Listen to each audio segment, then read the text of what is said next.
இன்றே டவுன்லோட் செய்து உங்கள் ஃபேவரட் ஷோக்களை என்ஜாய் பண்ணுங்க. பெரியவங்க இருக்காங்கல்ல, ஒருவேளை அவங்களுக்கு உடம்பு சரியில்லாம போயிட்டா ஹாஸ்பிடல்ல கொண்டு போய் சேர்க்க போறோம்.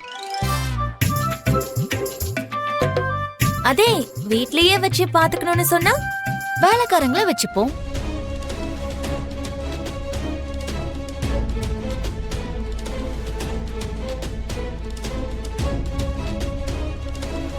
வேலைக்காரங்க சரியா பாத்துக்கலன்னா வேற என்ன, ஏதாவது ஆசிரமத்துல கொண்டு போய் சேர்த்துட்டு பணத்தை கட்டினா அவங்களே பாத்துக்க போறாங்க.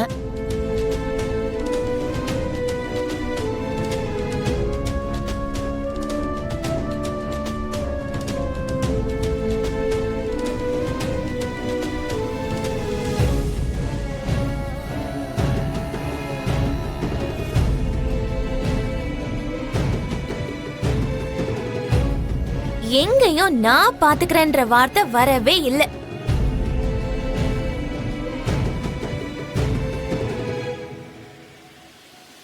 இப்போ உங்களுக்கு ஓகேவா?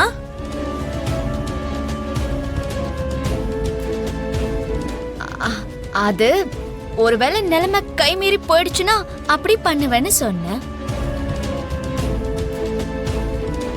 இருந்தாலும் அப்படி எப்படி விட்டுருவேன், நானே இருந்து பாத்துப்பேன். யோசிச்சு சொல்றதுக்கும் யோசிக்காம சொல்றதுக்கும் வித்தியாசம் இருக்கு.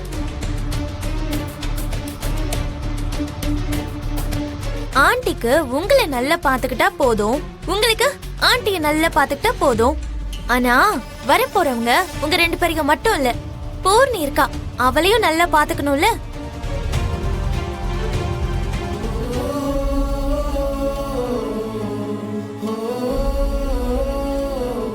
மருமகங்கிறவ புருஷனை மட்டும் நல்லா பாத்துக்கிட்டா பத்தாது, அந்த குடும்பத்தை, அந்த குடும்ப கௌரவத்தையும் காப்பாத்தணும்.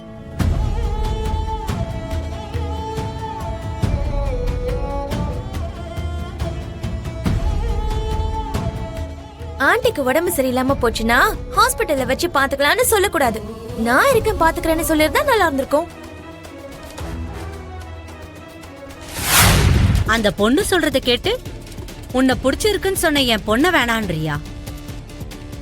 அந்த பொண்ணு யாரோ கிடையாது, எங்க வீட்டுல இருக்க பொண்ணு.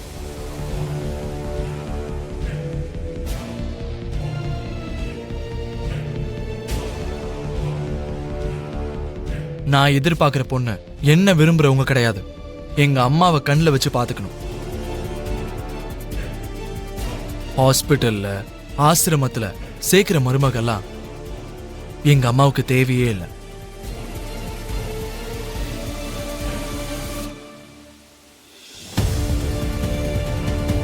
நீங்க கிளம்புங்க.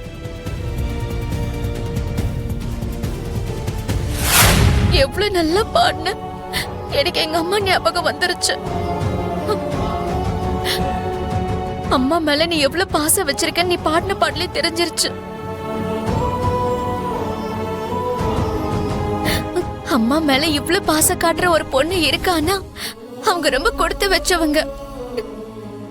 அம்மாண்ணா இவ்வளவு பாசம் இருக்கிறதுனாலதான் எனக்கு என் அம்மா இல்லாம போயிட்டாங்க போல.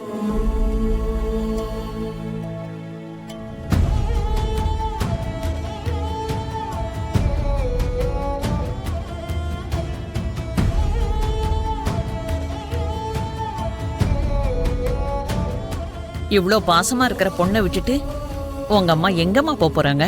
உன்னை கண்டுபிடிச்சி உன்னையே தான் சுத்தி சுத்தி வருவாங்க.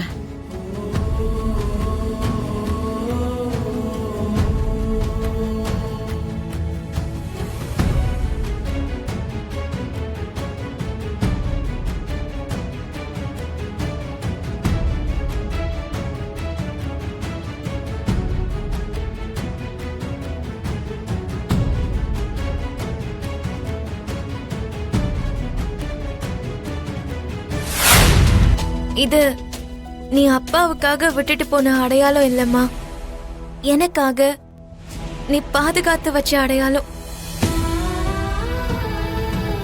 உன் உயிர் போகும்போது கூட என்னை காப்பாத்திருக்க.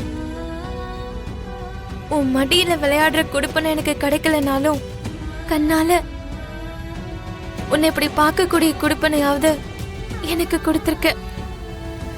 இது போதும்.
இருந்தாலும் உனக்கு இவ்ளோ பிடிவாதம் ஆகாது.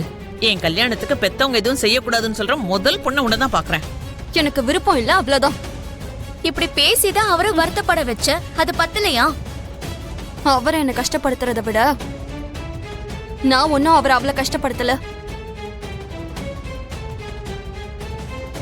என்னடி நீ ஏதோ உன்னை கெஞ்சிக்கிட்டு இருக்கோங்கிறதுக்காக நீ நினைச்ச மாதிரியெல்லாம் ஆடிக்கிட்டு இருக்க?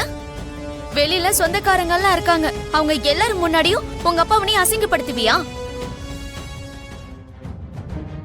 இந்து, அம்மா சொல்றத கொஞ்சம் கேளு. அப்பா எதுவும் பண்ணக்கூடாதுன்னு ஏன் சொல்ற? உனக்கு எதுவும் தெரியாது, நீ வாய் மூடிக்கிட்டு இரு. அவர் எனக்காக ஏதாவது செய்யறேன்னு சொன்னாலே பயமா இருக்கு.